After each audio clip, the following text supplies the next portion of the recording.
பாஜகவுக்கு டாடா, லாலுவுடன் கூட்டணி. நிதிஷ்குமார் திடீர் அறிவிப்பு.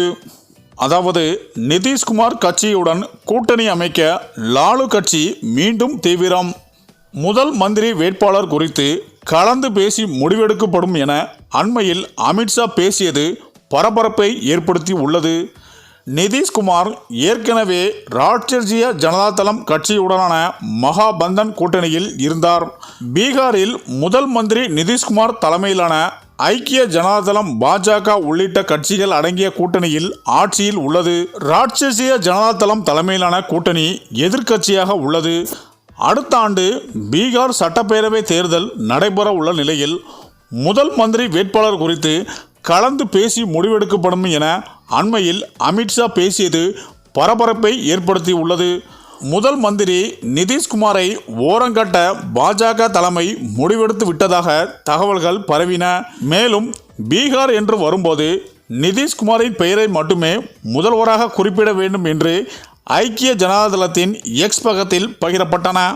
இந்த நிலையில்தான் பீகாரில் நிதிஷ்குமார் தலைமையிலான ஆட்சி நீடிக்குமா என்ற கேள்வியும் எழுந்துள்ளது. தற்போது நிதிஷ்குமார் தலைமையிலான ஜனதாதளத்தின் ஆட்சி நடைபெற்று வருகிறது. இந்த ஆட்சிக்கு பாஜக ஆதரவு கொடுத்துள்ள நிலையிலேயே இவ்வாறு கேள்விகள் எழுந்துள்ளன. பீகாரில் அடுத்த ஆண்டு சட்டமன்ற தேர்தல் நடைபெற உள்ளது. தேர்தல் குறித்து பீகாரின் முதல்வர் வேட்பாளராக பற்றி ஆலோசனை நடைபெறும் என்று சமீபத்தில் அமித்ஷா கூறியிருந்தார். இதனால் முதல்வர் வேட்பாளராக நிதிஷ்குமார் நீடிக்க முடியாது என்ற செய்தி தொண்டர்களுக்கு அதிர்ச்சியை ஏற்படுத்தியுள்ளது. பீகாரின் ராஷ்டிரிய ஜனதா தளமும் பாஜக கூட்டணியும் தொடரும் என்று குறிப்பிட்ட நிலையில் திடீர் மாற்றம் ஏற்பட வாய்ப்புகள் உள்ளதாக தெரிவிக்கப்பட்டுள்ளது. மேலும் பிரதமர் மோடியை கடுமையாக எதிர்த்து வந்த நிதிஷ்குமார் இந்தியா கூட்டணி உருவாக முக்கிய காரணமாக இருந்தார். இதனால் அவர் அக்கட்சியின் கூட்டணியின் ஒருங்கிணைப்பாளராக அறிவிக்கப்படுவார் என எதிர்பார்க்கப்பட்டது. ஆனால் மல்லிகார்ஜுன் கார்கே தலைவராக தேர்ந்தெடுக்கப்பட்டார். இதனால் நிதிஷ்குமார் அதிருப்தி அடைந்தார்.